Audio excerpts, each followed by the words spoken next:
Welcome, everyone. Welcome to Provider Talks, where Providers Talk.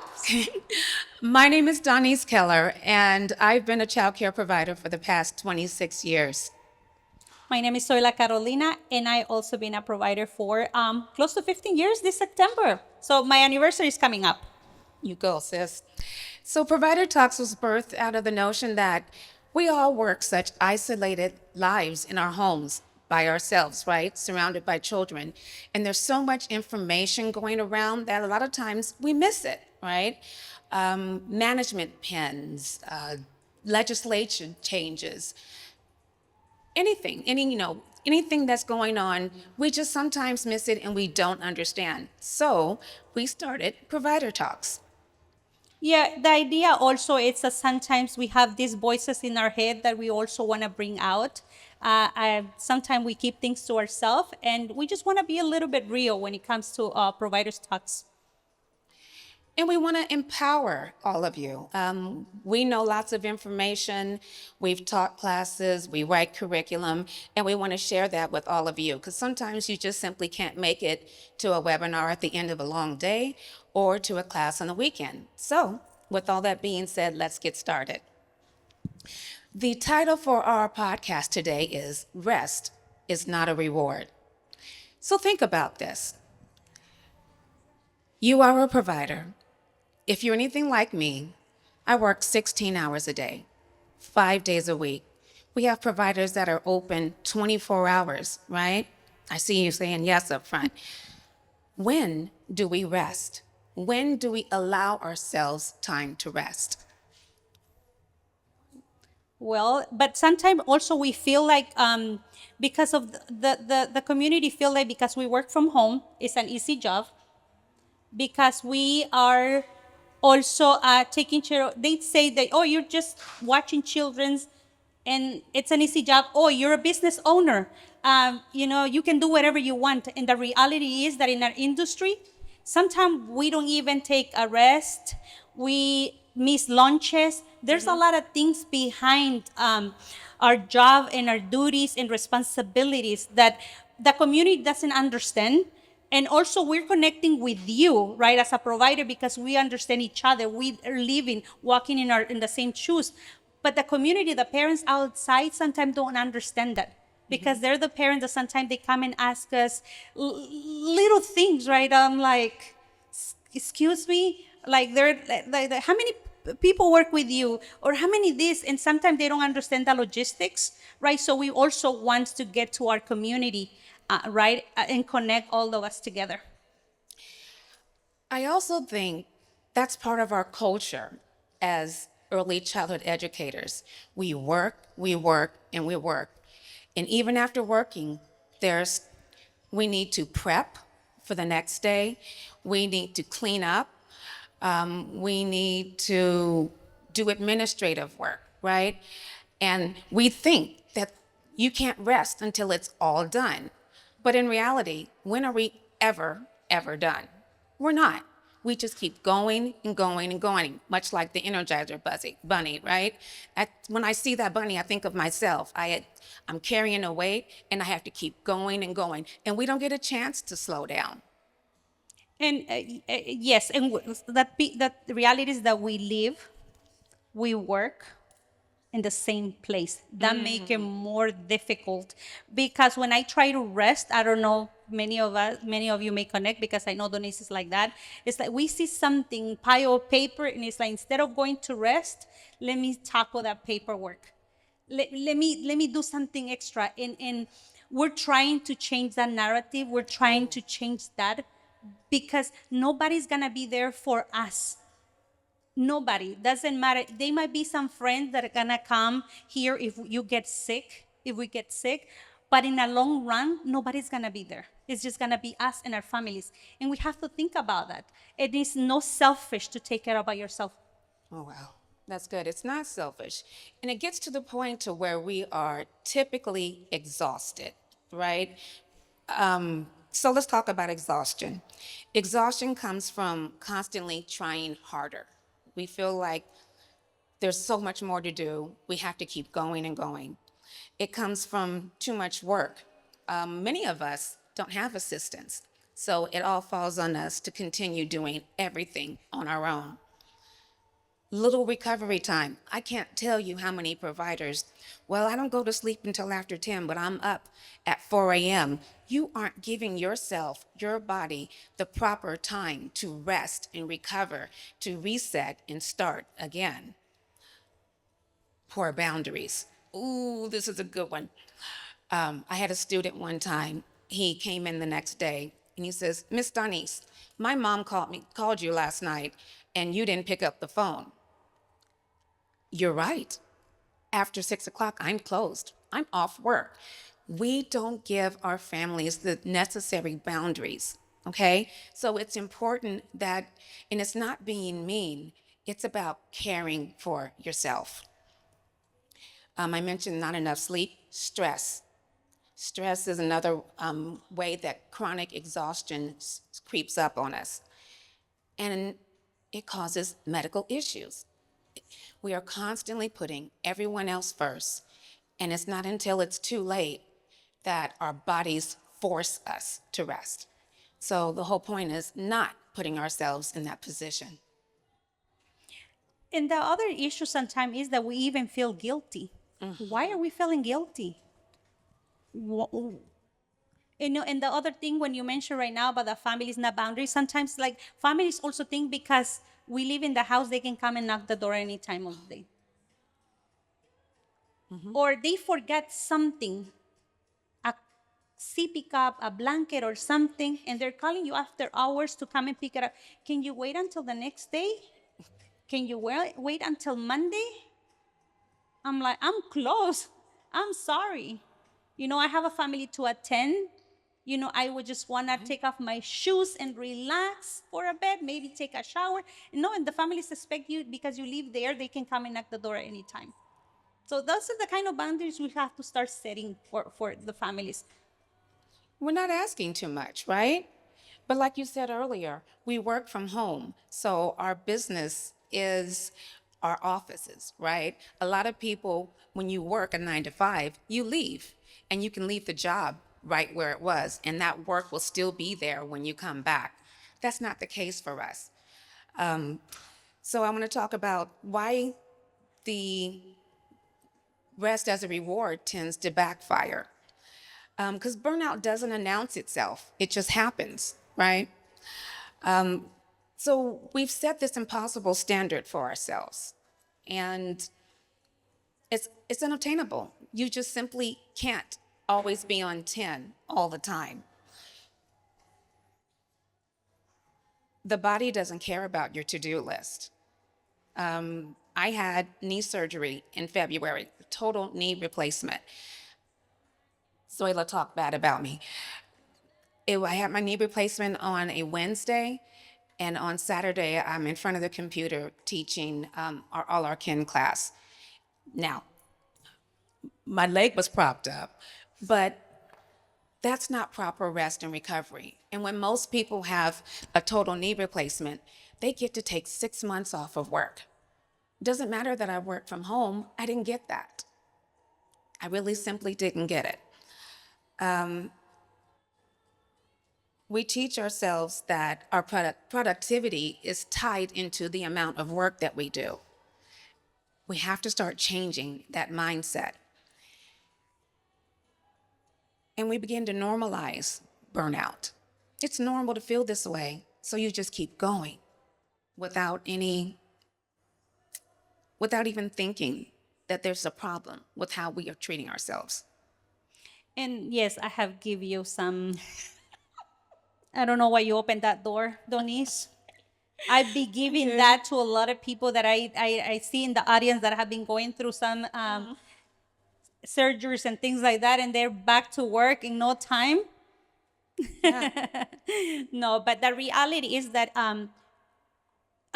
we sometimes ask, we're trying to change this narrative and all this, but we're so used to it that we go back to the old same thing. We just say it, and then next week we're doing the same thing again. And we said, "Oh, I will do better next time. I promise I'll take care of myself," and all that. What my husband helped me in this case, because he knows I don't stop in the house.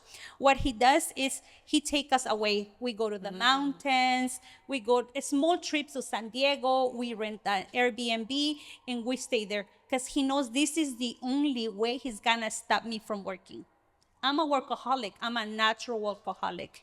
And this is also become not just because of my culture, because how I grew up as well, right? I've been working since I'm 7 years old. Yeah.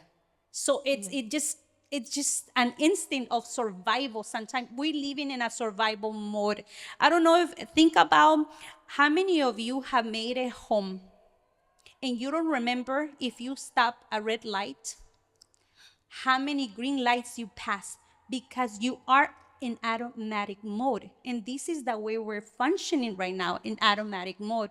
And we need to start changing that. So just take, if you can take something from today's podcast, every few months, just take a weekend off. Go up to the mountains, rent a house, just ignore everything. Believe me, doesn't matter how much paperwork you have to do. Whatever needs to be done can wait. If you already waited 1 week, it can wait another 3 days, a couple of more days. I like how you said the mountains. So when you go somewhere like up in the mountains, you're disconnected, right? Because a lot of times I tell myself I'm going on vacation, but I bring my laptop with me and I'm still working. It is not the same. We have to start changing how we treat ourselves. We have to start changing what we do. And rest is not about going to get a pedicure once a year. Okay, it's more than that. We have to disconnect, create boundaries, and start even working out. How many take the time to work out on a regular basis? That is another way that we are doing good for our bodies, right? It may be a workout, but it's a place where you have to leaving your home, leaving the place where you work is another way of disconnecting, of resetting, and of taking care of yourself. Another thing is also that many of us have families also that we don't even spend time with. Our children are growing. Now I look back, I have a 23-year-old now, where the time went. We have to connect with our children's. The reality is that sometimes when we have our children, the children are there, our kids are there, but are we really spending time with them? Right. Because we're attending to others' families' children, right? But with our own, are we really connecting with our own, with our spouses? Sometimes relationships also fall apart, and it's because we're not there. We're physically there, but mentally, we might not be there. Emotionally, we're not there because we're already tired, we're exhausted. And and I'm feeling it because now I used to be able to do so many things, but my brain sometimes shut down. Yeah. I remember I went to my doctor one time so scared because I'm like, am I having signs of Alzheimer or something? Seriously, I couldn't sign. I couldn't remember my signature. I'm Wow. trying and I'm trying, and I was almost about to cry, and I gave my husband a check and I'm like, can you please sign it? I can't remember my signature. So I went. See, this is the thing that we wait until the breaking point to make it to the doctor, Yeah. right? And he is like, what are you doing? It's like, no, you're okay. It's not Alzheimer. It's not signs of it. You're just overwhelmed. Your body's shutting down on you. You need to slow down. You need to stop doing whatever you're doing, because yes, eventually, yeah, something's gonna happen to your health because you're not doing what you're supposed to be doing. You're not giving your brain a break. I want to touch on what you said earlier about spending time with your family. So I have three sons, ages 23, 26, and 32. And I remember one of my sons, when they were younger, I said something about, let's clean up this home. And he says, this isn't a home, this is a childcare. Wow. So we really have to think about what we are showing our families. Like you said, our families start to resent our hard work ethic. And for me, I was a single mother. So as single mothers, we have to do, or in our mindset, we have to do twice as much as somebody with a family because it all falls on us. And so inevitably, we end up being workaholics, as we call ourselves, but we wear it like a badge of honor across our chest. And someone today in one of our sessions said, I'm Superwoman. Well, it's one thing to be able to juggle a lot, but at some point, that becomes a load. And you can't sustain that level of constantly going and going and going all the time. You're going to break. And that's what we're trying to avoid. So again, rest is not a reward. It is something that we have earned. We, as childcare providers, we already know we wear so many hats. I want you guys to start calling out stuff. Some of the jobs that we do. We're the cooks. What else? Janitor, nurses, mentors, bookkeepers, right? Counselors, right? We're counselors for the children and the parents. Let's talk about that. We're security, okay? We're just we do. Social workers. What else in the back?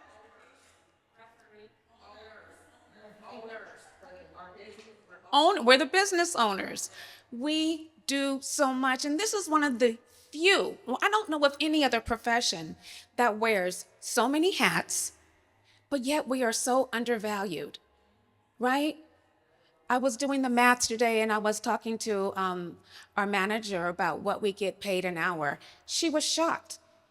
And based on certain counties, we make $5.23 an hour per child. It's ridiculous how little we're paid, how much responsibility we carry, and yet we keep doing it. Kudos to all of us because we're passionate about what we do. We love taking care of children. We're natural nurturers, right? But who's nurturing you at the end of the day? Yeah, we just need to now that everything is changing, for the better. And it's not it's been decades, right? Over 2 decades of hard work. Now with for example, right now that we have the providers power tour, it's amazing, right? That we can come, just disconnect from work, come and talk to other providers, network. We hear the noise in the back right now, right? Probably everybody in YouTube is gonna be able to catch it. What's happening right there? They're doing Zumba right Zumba. now. Yeah. So that's perfect, right? This is something that sometimes you cannot do at your house. You can't. Or you don't have even the time to go to the gym and do it, right? So we're like, okay, once a year, let's do this for ourselves.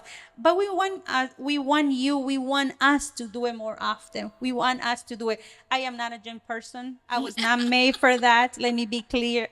I love what they're doing there, but I God won't bless do them. it. So I just rather go up at the mountains.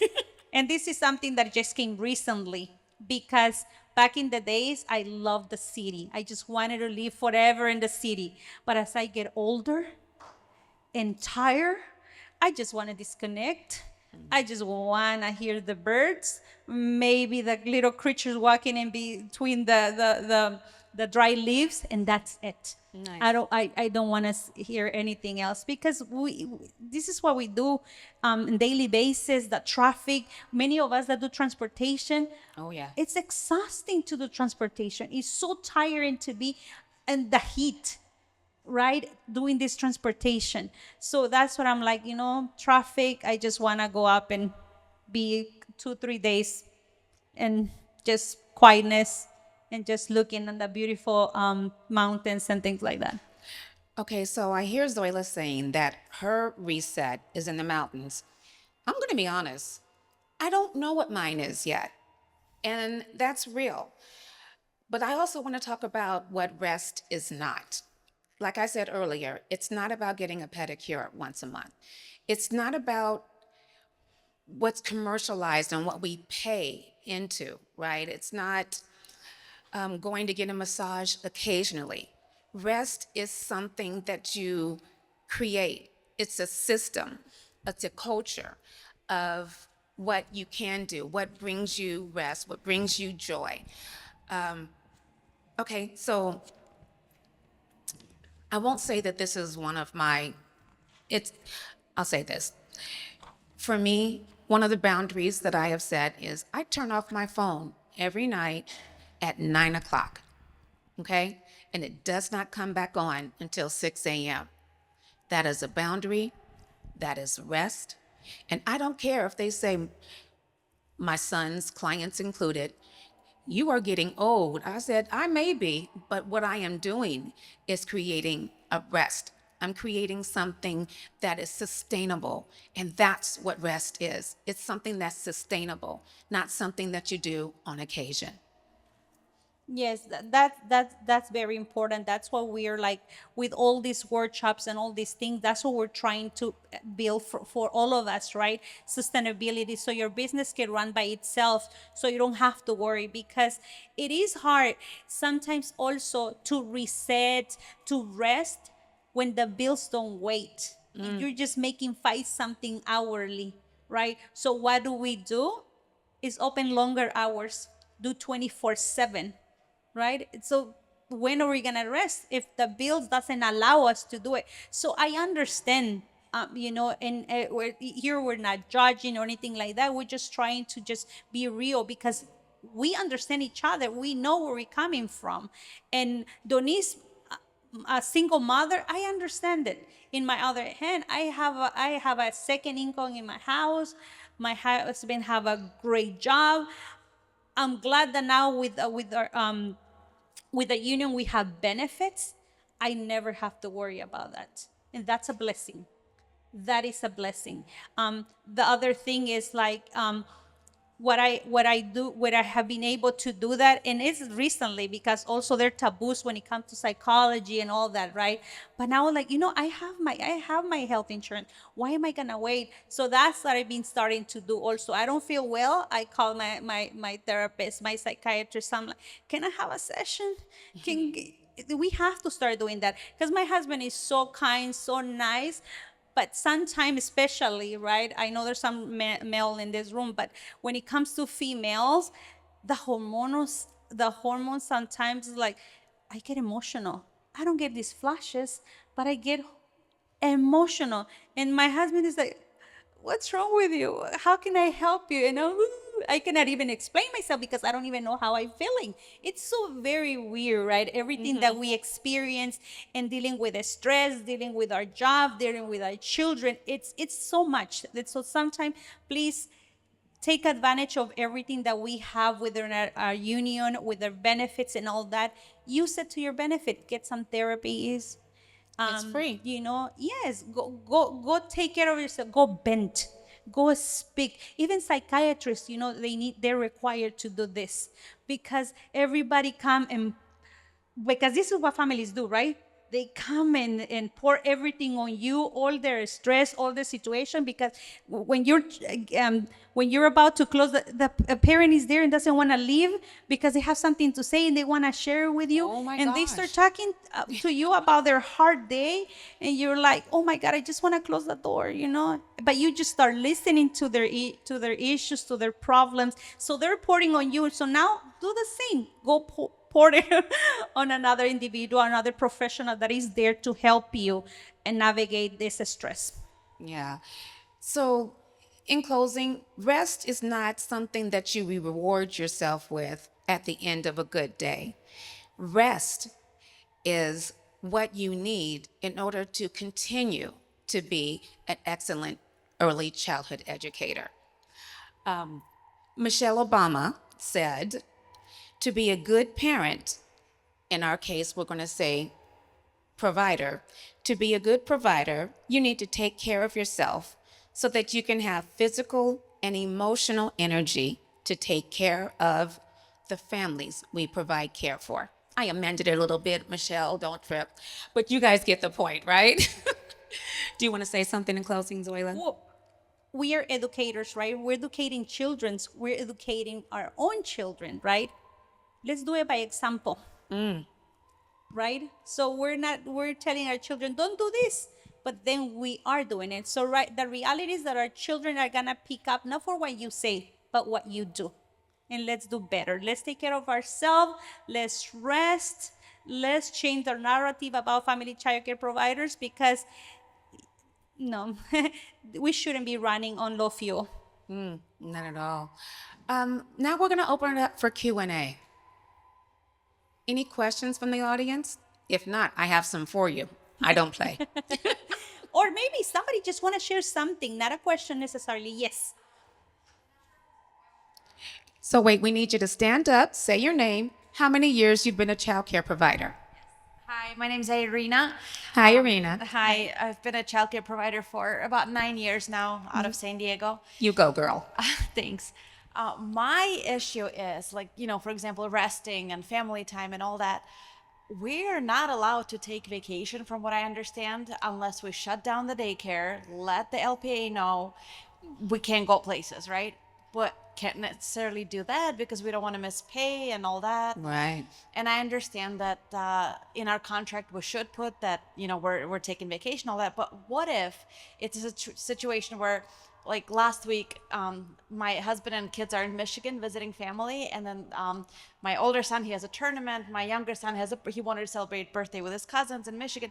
I couldn't go because it's just something that as a family we've decided to do, but I can't go because I don't have it in my contract that on certain days, I'm going to be closed. Anyways, long story short, how can we change that? Having, I guess, an ability to leave the daycare with our assistants who are fully capable of running the daycare while I, as an owner, can leave. You know what I mean? So I guess you haven't heard about the new 80-20 rule. AB 150 was signed into law on June 29th. Okay.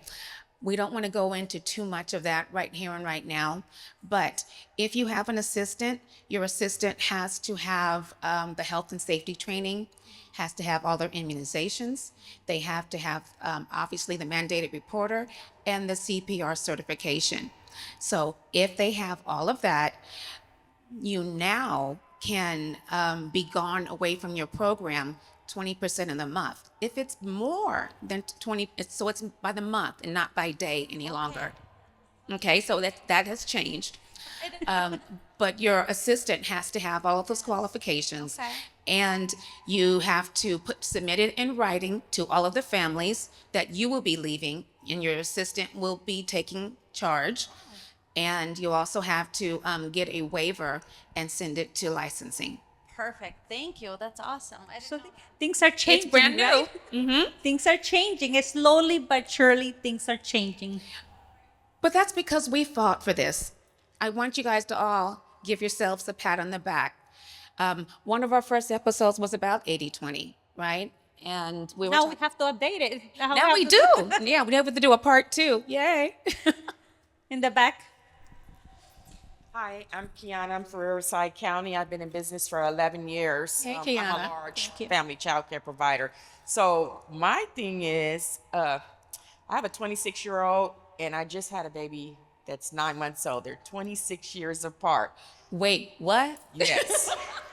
So I have a 26-year-old, and then I have kids in between, but the main focus is the 26-year-old and the 9-month-old. You go, girl. I'm 46 years old. I started all the way over, but I was not able to take a maternity leave. Wow. So I was like trying to figure out, how do you go about that, like without shutting your business or hiring? And I do have an assistant, but I couldn't. I would still be in the same home with the assistant and hearing the kids, so it wasn't really a break away from the childcare at all. Like, so do you know anything about if they're going to try to do something for mothers, maternity leave or anything like that?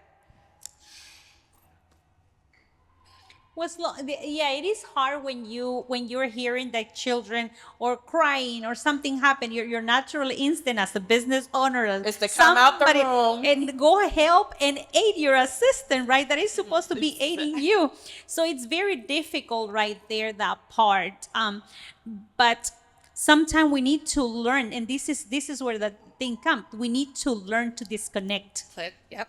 We need to, if Yeah. you know that you how long your assistant been working with you, if you know your assistant is capable, if you know your assistant have all the requirements, everything they need, it went through the process of you hiring her, is capable of Right. being there, right? Let her be, let her do the job, so you can now focus and bond with your baby. Yeah. That's what you need. And it's hard, but this is what we need to do: is disconnect. Disconnect. Disconnect to connect with the newborn. Yeah. You took the words right out of my mouth. Disconnect. So that's going to be a matter of discipline for you. You're going to have to learn to just switch it off. Go in the back room, your master bedroom, wherever it is. And even though you may hear one of those littles calling you, this is my time. And you have to start putting yourself first. Yeah. Yeah. Yeah, definitely. We have someone up front.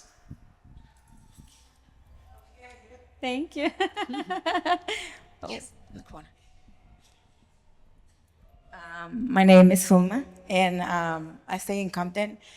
I've been a child care provider for 10 years.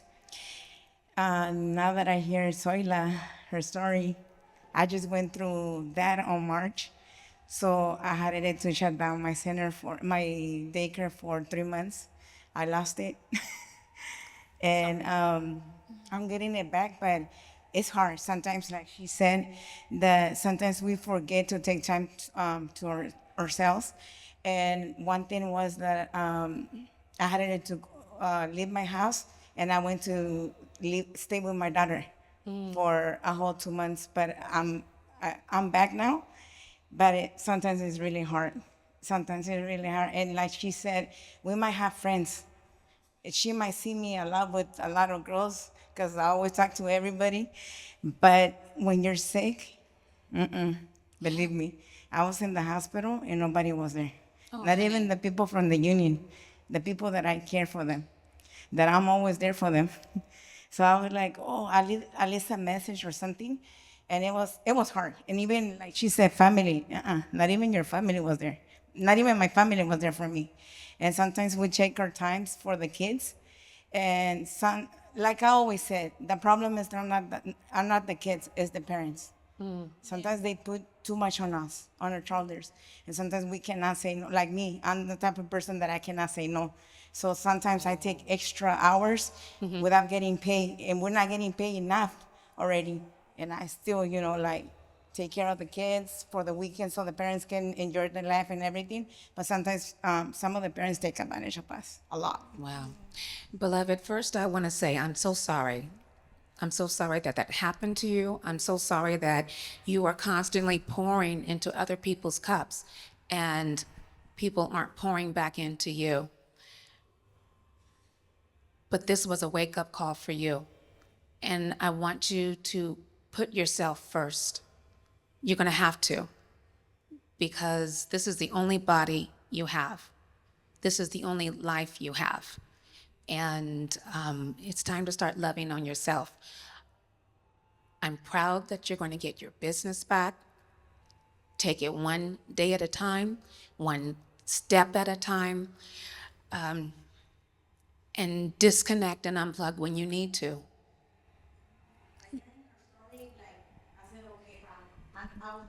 I was hearing Zoila's story. It's like telling me I'm not there by myself. I'm not there alone. Someone went through the same thing as me. And then, like you said, we have to take time to ourselves. And then sometimes it's hard because the kids come, we're not even having, sometimes I take breakfast like around 12. That's when I got sick because I was not taking my time. I was not having breakfast before the kids were coming. If I don't take a shower before they come, forget it. I had to take it at night. And it's like you said, we had to take time for yourself. Like before I used to go to El Salvador, and it's one time, all my friends said, you know what, you take the kids everywhere, and that's the problem. I thought I was enjoying them, but it was too much for me. Girl, that was work. Oh my God. No, and you know, the thing is that probably your friend, your network is in the same boat. They're also working long hours. They're also working hard. Your family members, if they don't go to work, they don't get paid. You Right. see, some of maybe they don't even have health insurance on their own. You see, or time or access to take some time off. So it's really hard. That's what I'm saying. It's hard because when reality hit us with something severe happened to us, a lot of the time we're gonna be alone, and they might gonna be there. If you're gonna be there for a very short time, but if these 3 months, who's gonna leave a job for 3 months to take care of you, to help you? They have to pay their bills. They have to take care of their families. So it is very difficult. It is very difficult in the way that we live. So we need to do better. But I'm glad you're back. I'm glad that you're gonna start building your business. I know you've been so many years in the industry, and you're gonna be thriving soon.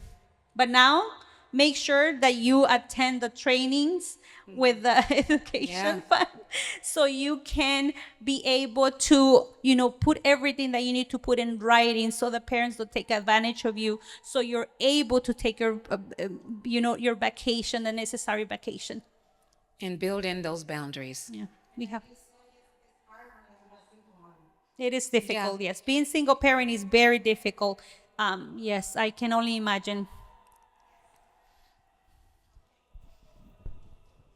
I wasn't gonna come in because I was like, I got other things to do. I've been helping everybody since 8 in the morning, right? See, it's that mindset. That is not self-care. So, anyways, well, I did sit down. I had a wonderful lunch, and then I regrouped again. So just to be helping anywhere I needed to be and being out of your ways as well.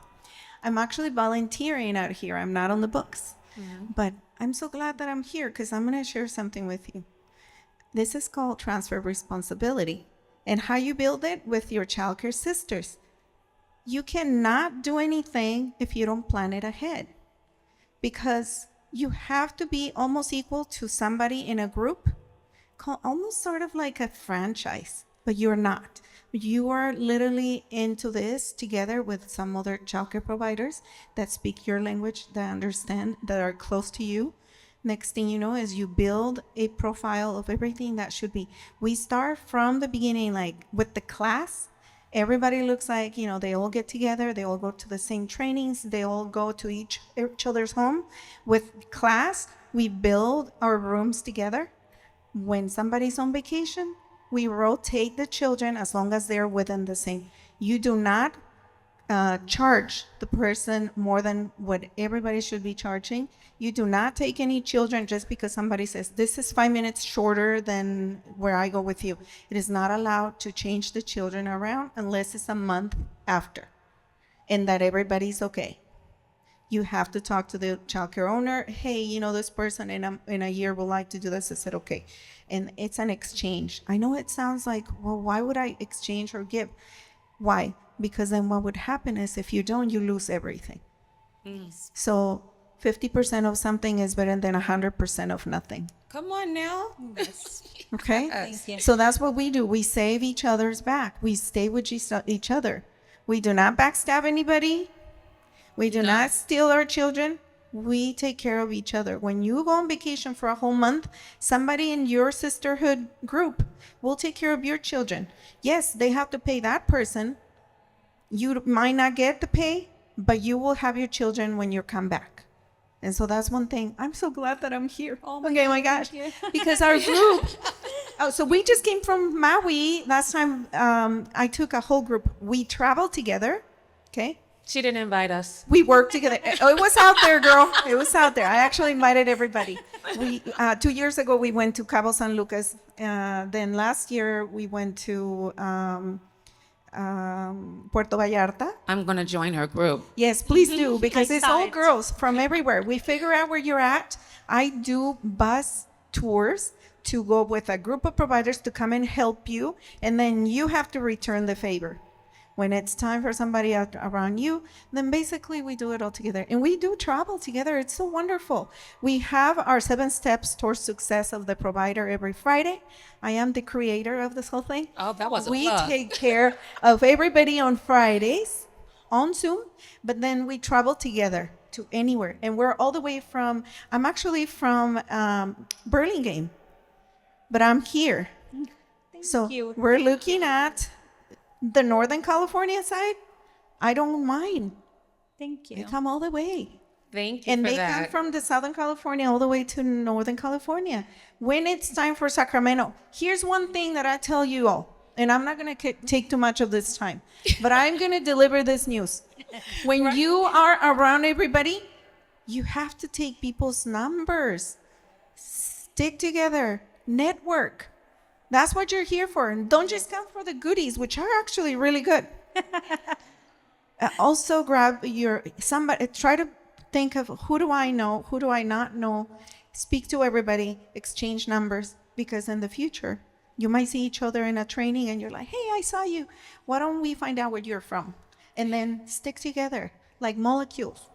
All right. Thank you for that. You literally took my last point, and that was to create a friend group. Yes. That's how you do it. So we want to thank you all for being here. It has been nothing but a pure joy to be able to talk with you, commune with you, network with all of you, to get to know you and to know that you are not alone.